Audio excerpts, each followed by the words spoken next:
any bacteria would attach the methyl component of the methyl mercury, causing it to be absorbed by organics. So what happens is the inorganic mercury interacts to form methyl mercury, and that's how it gets into the base levels of the food chain. Now, for biology class, I remember that through the food chain you actually have a process that's called biomagnification. Because mercury does not leave an organism quickly, it gets stored inside the body.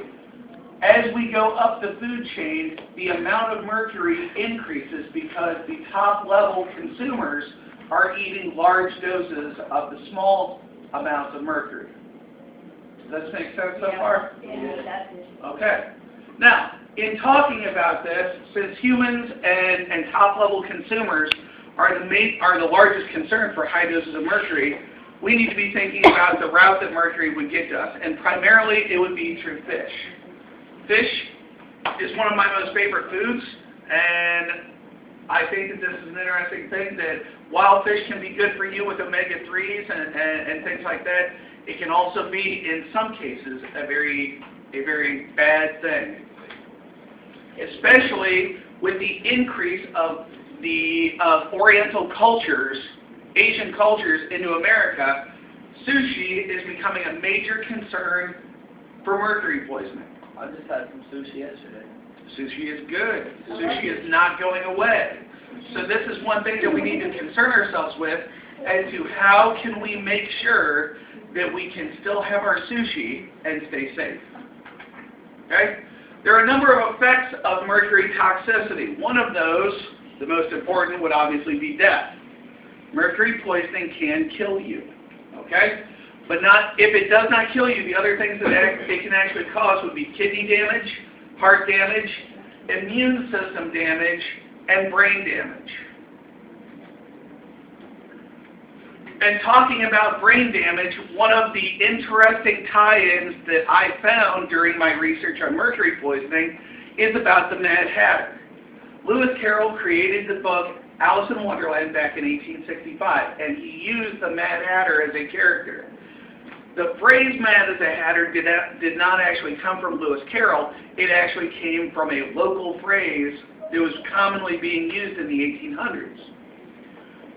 Back in the 1800s, hats were a very large influence. They were a style, everybody was wearing a hat.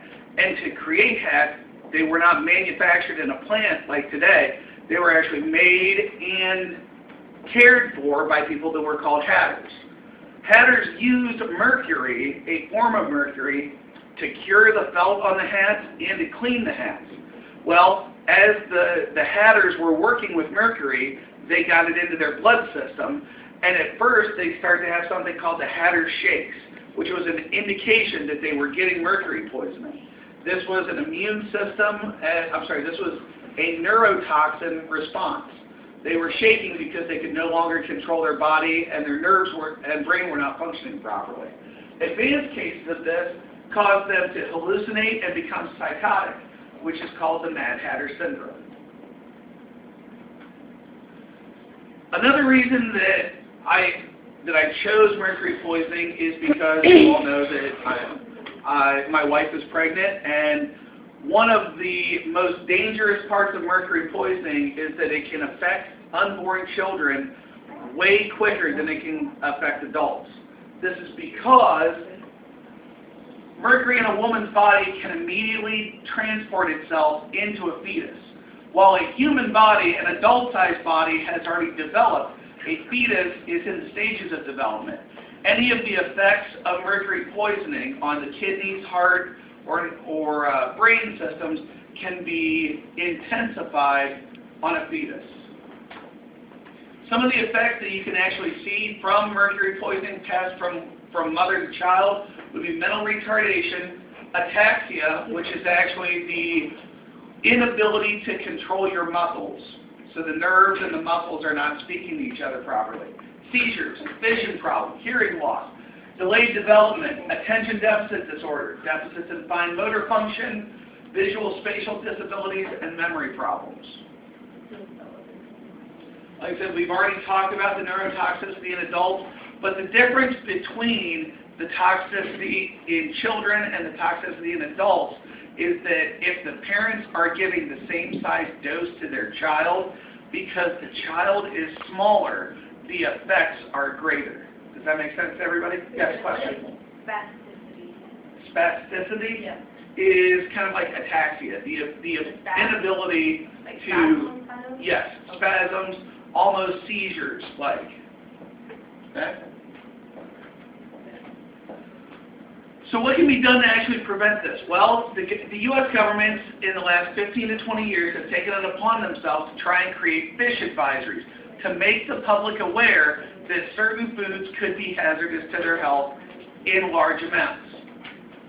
If you look in the 2008 Ohio EPA fish advisory list for the nation that I have here for you, is actually the most up-to-date fish advisory list for the entire nation.